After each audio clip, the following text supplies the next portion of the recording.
Hi everyone, and welcome to Procom's Facebook Live for January.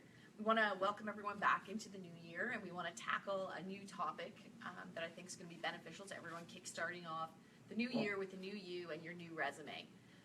So now that you've come back to the office, you've gone through your email, and you've checked your feed, and as we talked about last month, your LinkedIn was probably lit up with a bunch of people who've gotten new jobs, and you've sat there and hit congrats, congrats, congrats.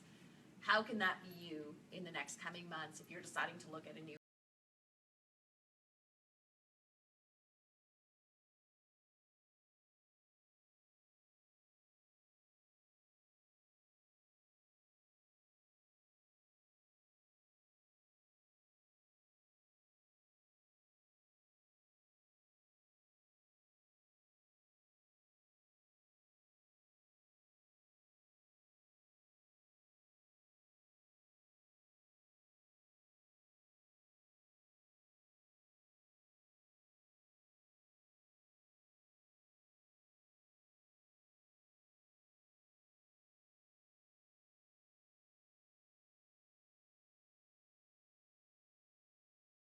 and they're like, well, someone else told me something different. And I'm always like, I know, but IT staffing recruiting and IT contract recruiting and even working anywhere in the IT space is different than other industries or other types of roles. So if you're talking to somebody who's in career counseling or someone who's done general recruitment or possibly in HR, they're talking in general about how you should create your resume.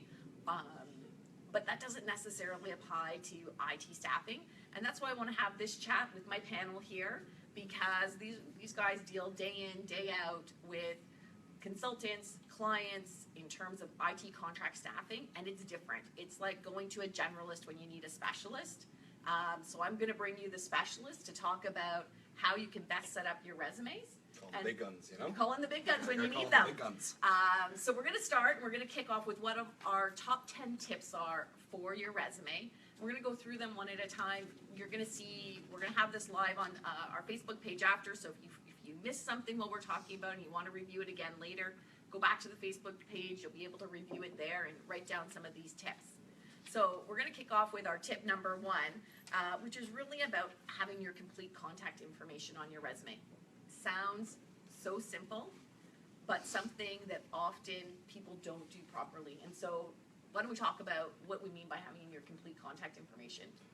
Yeah, so with your resume, I mean, like, it's more than just like having your name at the top, just your email address. Put as much information as you can, because sometimes when we recruit, we look at what your location is now, where the location of the role is. We need your home phone number, cell phone number, any way we can reach you, just to leave you a message, to reach out, touch base, and of course your email address as well. So always make sure that's at the top of the resume, not in the footer or anything like that. Make sure it's clear, concise, and yeah. But I think the other key piece is to make sure it's actually on your resume. A lot of times, again, a lot of times we're going to take that off when we send it to the client, but internally your resume might get passed from the financial services recruitment team to the retail recruitment team. It might get passed from one account manager to another account manager to say, hey, I think this guy might be good for your role. And sometimes what happens is if you only have it in your email, that gets separated from your actual resume, or you only have it on your cover letter and not on your resume. As that gets passed around an organization, your phone number and your email address can get lost in the mix, and then people think this guy's great, but then they can't reach you. So it's really important to have, to keep it actually on the resume, and also to keep it in a color. Often I'll see your resume will be black, and then you'll have your contact information in a pale gray at the top of the resume, and it can often get lost by people and missed through that process. It's very important really, it's always very clear and evident when we're opening the resume. So all of the contact information are there, very clear, very easy to see, and so it'll be routed correctly. And I would say be transparent about which city you live in. Yeah. If you live in Mississauga, don't indicate that you live in Toronto, because you may be looked over for a position that we have in the West End or even in the Kitchener-Waterloo region. Yeah. The other thing is also ideally to put your mobile phone number on for contact information, because things happen and things happen quickly, and so sometimes even if it's beyond where we've already contacted you for a job, but the next thing is we're connecting with you for an interview. Nobody expects you to sit at home by your home phone. So if you have your mobile, we're able to reach out to you via your mobile, send you a text message, and that way it keeps the process moving. And sometimes if you're just not responsive, and I mean by not being responsive, sometimes in 2 to 4 hours, and a client's setting up interviews, sometimes they're gonna interview 1 or 2 candidates right away. And if they like one of those candidates, you get overlooked because you were a little bit late confirming an interview time. So the more contact information we have that we can reach you right away, obviously that's better. And then I would think most importantly from a search perspective, and we've talked about this on other Facebook Lives, is having your postal code on your resume. That's probably the key to radial search on any job board. So, and also it's true in our ATS, and it's true in all of our clients' ATSs. So it's really important to have your, even if you don't put your street address on there, it's more important to have your postal code on there than anything else to ensure that you're not getting missed out on any types of roles. All right. So the next one I'm going to touch on is consistency of resumes. And why don't you guys touch on that? It's very important that you have the same resume, or all of the information in your resume is consistent with the other information that you have on across the boards, right? On Monster or Workopolis or LinkedIn, most especially, because clients these days really check your LinkedIn profile, and so that consistency in the content of your resume is very important. If you're a business analyst here, but then in the resume you're a project manager there, and the dates are incorrect, or some of the dates would be overlapping, so you're with this company for this particular dates, and in your LinkedIn profile it's different dates and it's different companies. So that's definitely a red flag to anybody who searches for resumes that are a fit for different positions. So make sure that your resume has consistent information in all of the different forms that it is out there.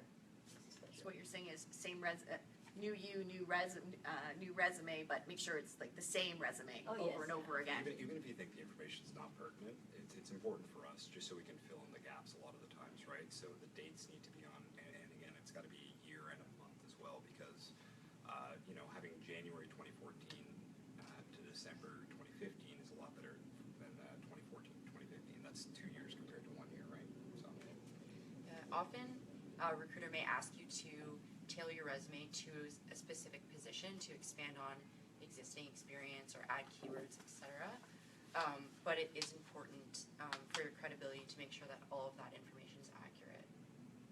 Yeah, I think it's definitely okay to enhance your resume by emphasizing different skill sets, or to emphasize like maybe a particular part of a project. Because within some business analyst jobs, you're really focused on UAT, and others you're doing more of the front end of the business requirements documents.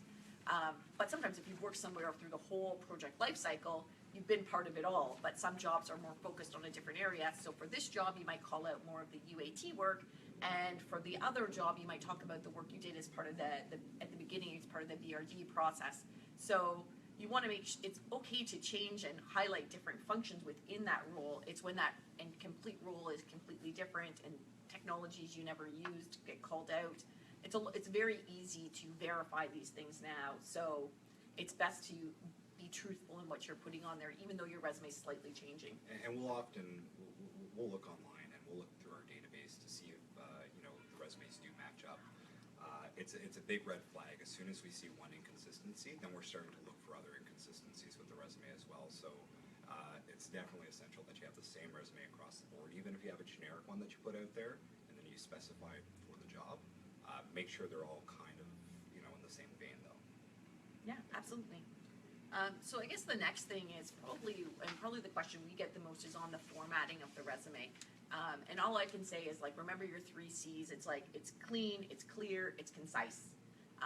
Nobody wants to see a resume that's really hard to read. People want to see, remember your whites, all those things about visual design, and it's you want it to have some white space. You want it to have proper spacing. Everything shouldn't be jammed into a small space. There shouldn't be a ton of logos, graphics, charts that make it very complex to read. One thing that is a pet peeve of mine is when the font changes from one position to the next or from one page to the next, whether it's the size or style, or if you go from using bullet points to, you know, Paragraph. dashes. It doesn't look professional, and I have to fix it. So You want it to stand out for the right reasons, and that's Yeah. one of the wrong reasons that, Yeah. that it stands out. So And I think a lot of the times managers are also looking at the formatting of your resume to assess your documentation skills or your attention to detail. that's very true. So it should essentially be consistent and clear and with the same formatting throughout. Yeah. And the same is true of bolding. Yeah. Often we'll get resumes that have bolding. It's one thing if you're using bolding to highlight either the company name or like your position or the date or something like that. But throughout the body of the resume, there shouldn't be random words bolded. And it's even more, I guess, confusing to the eye when somebody's looking at your resume when you have this bolding going on and it has nothing to do with the job you're applying to. So you're highlighting QA and you're highlighting UAT, but the role you're applying to is a business analyst. So the highlighting actually isn't even in line with the roles that you're applying for. So I would say keep your bolding to a minimum. Keep it to the headers, whether that be the company name, the position title, the dates, and section headers, and leave it out of the body of the resume because again, unless your highlighting is bang on with the exact keywords that people are looking for, it can be confusing and draw people's eyes away from more important details and to less important details. yeah, leave that to the recruiter. Like if we need anything highlighted or brought out or focused on in the resume, we can do that post, and that's all in the back end. So don't worry about doing that. Just have a clear, concise resume. Length of the resume is very important as well. We've seen it happen these days that some candidates get disqualified just because they have too long a resume, and the clients are unwilling even to look at the resumes when it's too long. Keep it to from 4 to 6 pages, which is very manageable. Try to get a lot of detail in the last 5 to 7 years perhaps, and then put summaries or just indicate summaries in the rest of the positions that are older than 7 years, just so you can keep it to those 4 to 6 pages. You shouldn't be cramming it, or you don't really have to cram it into just 2 pages and then you won't have any information in there. Just make sure you can encapsulate the extent of your experience really in as brief form as possible. And so it also says a lot about how you describe yourself. Yeah, and you should be able to fit all the information Yeah. that we need at least in 4 to 6 pages, 6 pages at most. Because again, we need like the last 5 years of relevant experience, like highlighted. Then everything else is just kind of adding to that. And probably the one piece of information that, again, when we're talking about inconsistent information is a lot of people will be told, like, oh, keep it to 2 pages. But again, in a technology space, 2 pages probably isn't enough when we're looking for you to describe your project and we're asking you to add in keywords and terminology and spell out certain things. 2 pages probably for someone with 5 years of experience isn't enough. And then beyond 6 pages is now you're just getting a little too verbose. So we want to, you got to find that happy medium. Again, if you only have a few years of experience, a 2-page resume is definitely enough. If you're someone with 5 to 20 years of experience, trying to cut it down to that 4 to 6 is where we like it, but trying to cram it into 2, you're not going to have enough of what we need in there or what clients are looking for in your resume in the technology space to make you stand out. Reverse chronological resume as well is the most useful. First, it's the most familiar format to all the different recruiters as well as the clients.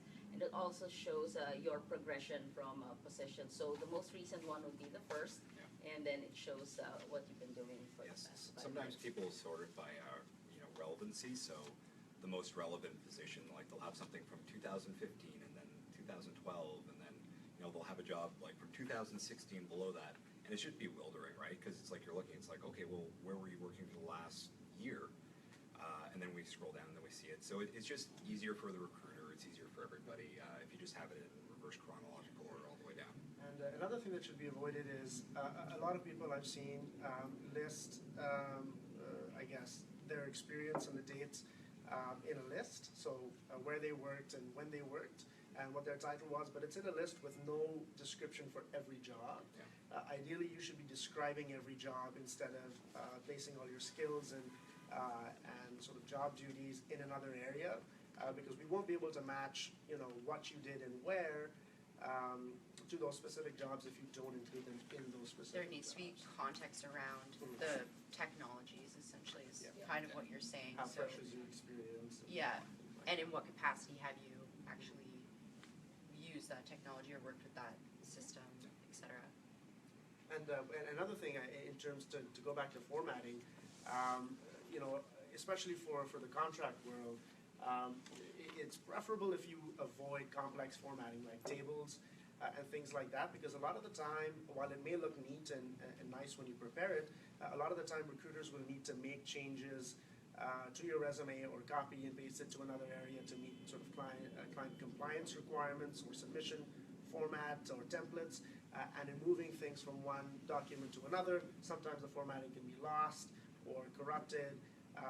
The simpler your formatting is, the lesser the chances there are of your formatting not carrying over from one document In to those another. cases, Word image documents are very difficult to work with, and PDFs are. Make sure you just have, if you're gonna have a PDF resume, make sure you have an editable Word document as well to send along with it, and that's kind of across the board for all IT recruiters. So.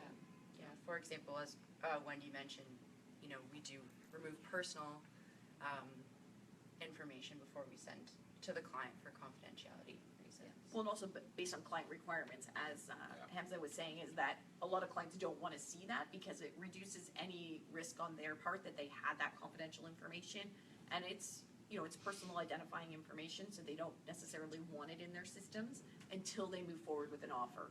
So at the time that you're submitting people, they want that removed, and if we're unable to remove it, it can also disqualify you from a role. And we've had that happen as well, where there's been address, phone number, email information, where a person can get disqualified because it hasn't been removed. So we don't want that to happen, because that's obviously not gonna propel you to your next job for 2017. So I guess the next thing to bring up is proofreading, and how important proofreading is within preparing your resume. It's really crucial that you proofread your resume, make sure that it's grammatically correct, all of the spelling checks. Use the tools that you have available to you in terms of Word that has all of the tools, so just make sure you use that. And after you've proofread your resume, make sure you reread it and reread it again, and try to have somebody else read it for you as well, just to make sure you don't skip anything, because this really reflects on you in terms of your documentation skills as well as your writing skills. So this is And if you spend that much time on your resume, like putting that much information in and like doing all the work for your resume, and then going back to proofreading, it's such a small amount of work in comparison to, proofread it once or twice. And then, all the work you did to putting into your resume with the information and all that, it can all go to the wayside if like there's, again, like grammatical errors, a small spelling error. We really look for that stuff. So, attention to detail and going over it, it's very important. It's also important, and I know this sounds crazy, but like to make sure to even double check the phone number you put on your resume as well as your email address, because missing a letter in your email address or reversing a digit on your phone number can actually drive someone else crazy. Because you'll be getting people want to be getting in touch with you, and what they're actually doing is getting in touch with somebody else who's getting a constant bang of phone calls from like about a job. Your confidence is going to be shaken. It's like, why is nobody calling me? My resume's so good, It's like, well, you got the wrong number on there. And if you do happen to have a change in your contact information, make sure you update that right away. Re-upload your resume to Monster, whichever job boards you're using at the time, or even reach out to any recruiters that you've been working with to let them know as well, so we can get rid of old data and replace it with accurate information. So the next thing, probably the next few points are probably the most critical in ensuring that your resume gets found. It gets when it does get submitted to clients and clients see your resume, that you actually get selected to move forward. And a lot of that has to do with placement of the words in your resume. So when you're just putting, if you say you're a Java developer and then you never repeat the word Java anywhere else on your resume, even if all the tasks you're talking about within your resume are talking about development that you've done and all these great things that you've developed, but you never repeat the word Java again, your resume just has a very low ranking on any of the job boards. And also when somebody goes to look at it, what happens when they're doing their search is all the keywords get highlighted in the resume. If something only shows up once or twice, it doesn't make you appear like you're a subject matter expert. So you want to ensure that the words that you're trying to get across in your resume are repeated multiple times. And sort of a rule of thumb is 6 to 8 times in your resume, if that's something that you're an expert in, so that it comes up many, many times and it comes up throughout your resume.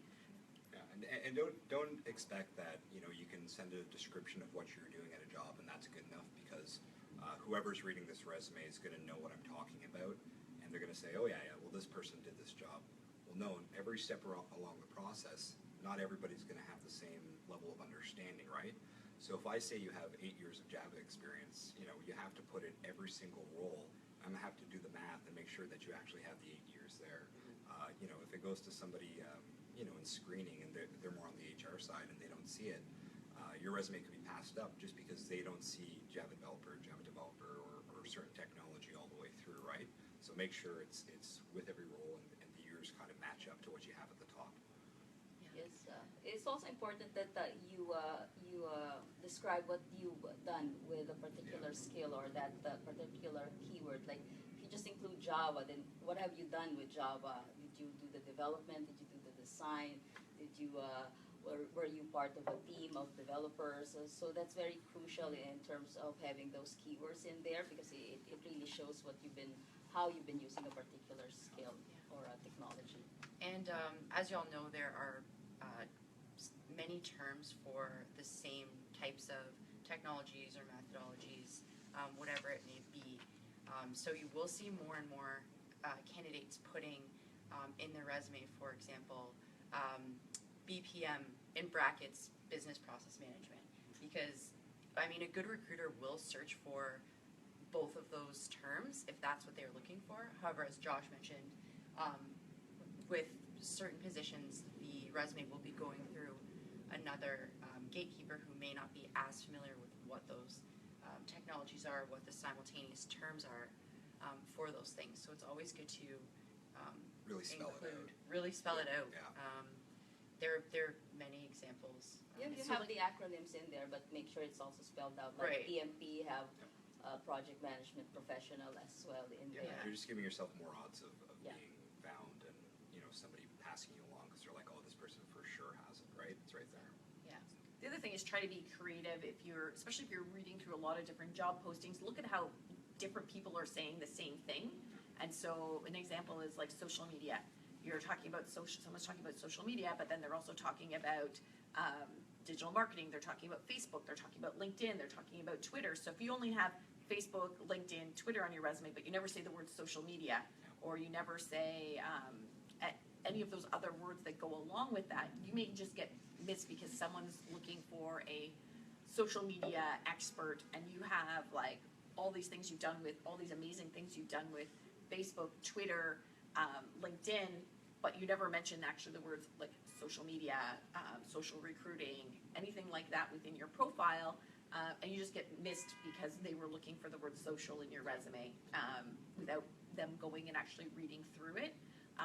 Because people are going to, in a lot of opportunities, there's a lot of resumes that show up, and so you're going to try to gravitate to those people that have those keywords you're looking for and that they stand out right away. Yeah, and if I'm looking at a resume and I see all that stuff right at the top, I want to be slapped in the face with it, right? I want to see all that information. I'm like, okay, I got somebody here I can work with.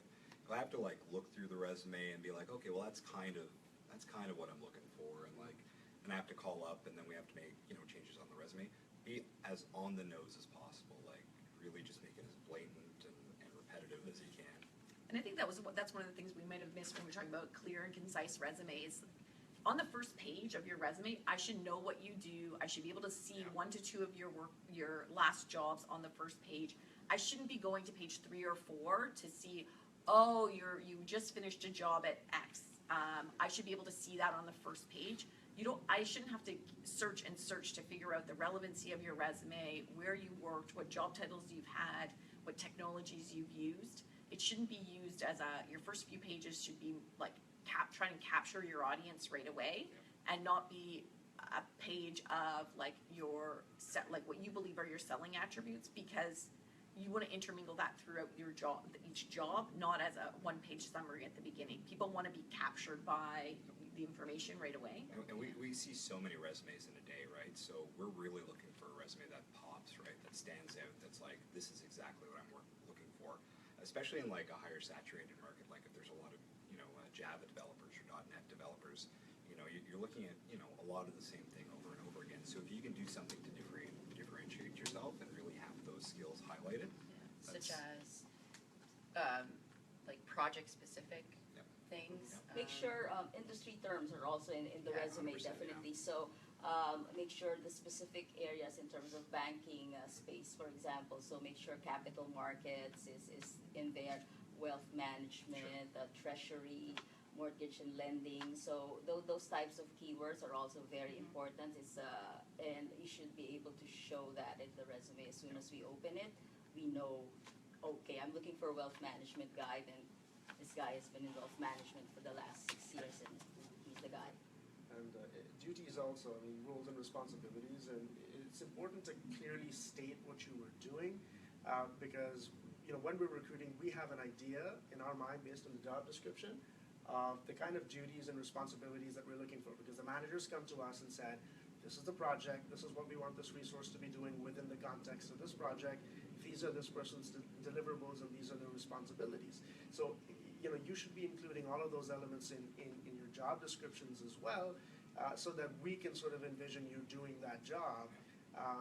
And it's easier for us to sell your experience to the client. And when when I'm on the phone with the manager and they ask me, well, why did you submit this individual? I'm able to clearly articulate why I think that you're a good fit for the role, and how your previous experience, or my understanding of your previous experience, is very relevant to what the manager expects their desired resource to do.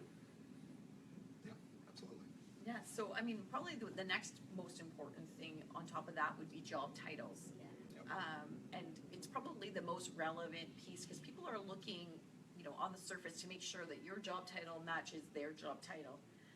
And sometimes in some organizations, those job titles can be vague. So a lot of times what's good is to make an equivalent title. So if you were, again, called a consultant or a management consultant or an IT analyst, but that equates to a Java developer, you don't necessarily want to change the title on your resume, but it's okay to hyphenate it or slash it, that you're both things, so that when a recruiter or the manager's looking at hiring manager's looking at your resume, they're like, oh, I'm hiring a business analyst. You were a business analyst, and then then they'll go further into your resume to make sure that the things that you did within that job match what they're looking for. But if there's a incongruence between like the title they're looking for and your resume, people just tend to stop looking because it's immediately not a match. Absolutely, and it goes back to searchability as well. Sometimes for a business analyst, I'll just type in quotes business analyst, and so if business analyst is not on your resume or just shows up once, you're going to be way at the bottom of that list. And a common example would be like they're using consultant or business consultant. When we're looking for a business analyst, and so it won't match up when we do the search, right? So make sure if you're a consultant, it's fine. If that was your title, then put business consultant, and then put in consultant / analyst, Yeah. because then you're taking the risk that specific technologies are going to bring up your resume, which is sometimes the case, but depending on the requirements of that job, it may not happen. you just want to give yourself the best chance possible to be found, right? So. And another thing with job titles is, especially in the contract world, most especially in the contract world, I find that I'll be looking at a resume, and the resume will say business analyst / project manager / QA, and I'd ask myself, well, what are you? And it's important to be one thing or maybe two things if they're sort of related, is because in the contract world, we're looking for specialists. We're looking for someone who can go in and do one specific job. And that's exactly what the client wants to see as well, and that's what recruiters want to see as well, is that, you specialized in your career enough to be a contractor and be hired for a specific term contract to do a specific job. Go in there, get the work done, and complete your contract. Yeah. Absolutely. If you were a QA transitioning to a BA, maybe some of that work is carrying over. That's a pretty natural progression. But if you're a, program manager QA, it's something. Yeah. Something's up there Yeah. a little bit. It just A little bit of a flag. Yeah. So And I think one of the things that's also key, and probably another big point, is make sure your resume is verifiable. Yeah.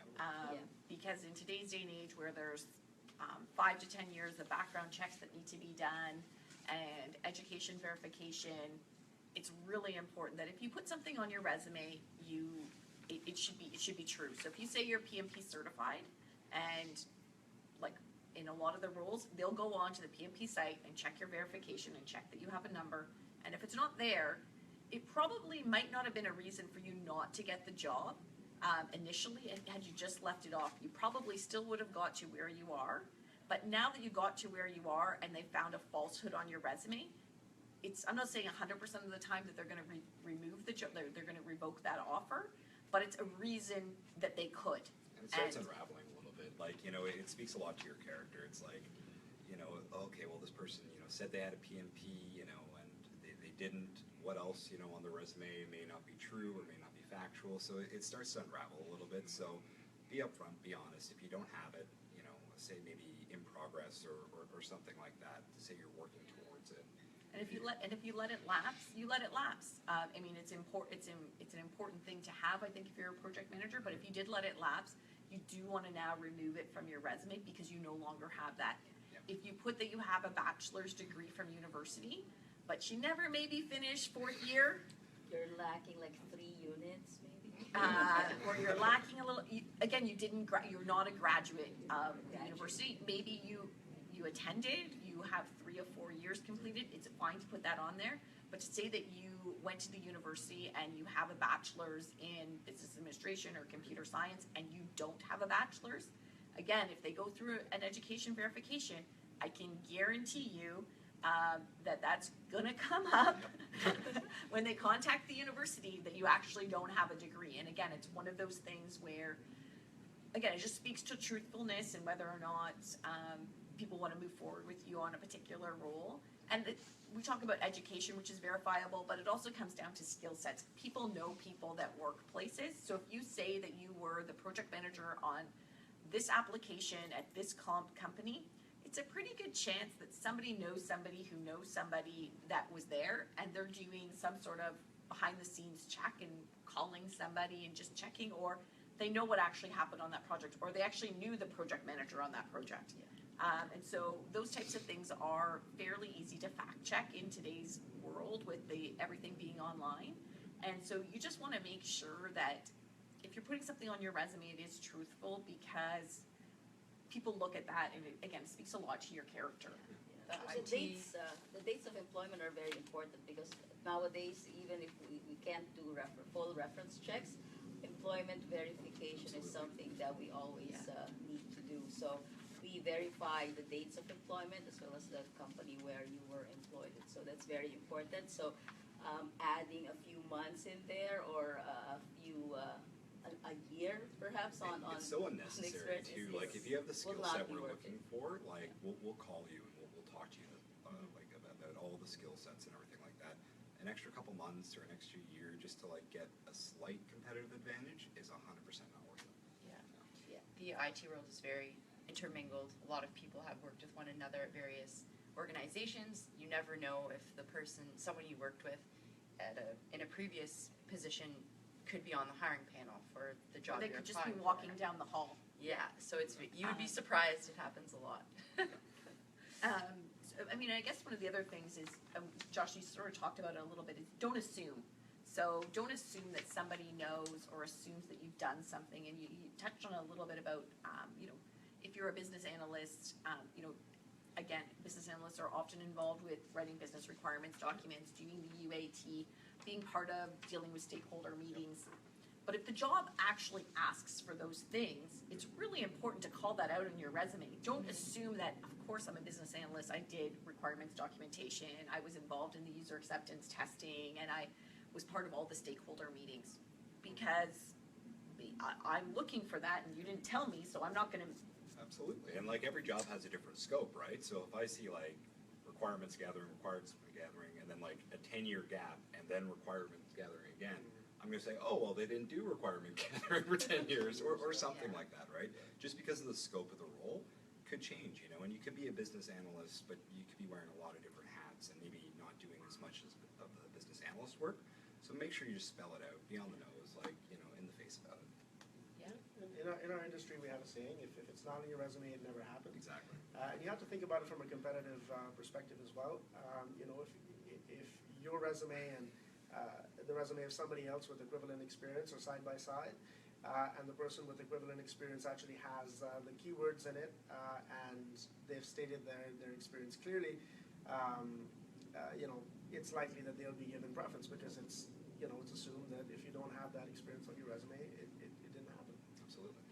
And so I think that's like our top 10 tip right now is to make sure that your resume mimics the job description. And so this is probably one of the things that it takes some practice at doing and making sure that your people are like, yeah, no, I looked at the job description, I copied things over. You want to make sure that you copy things over and use similar wording.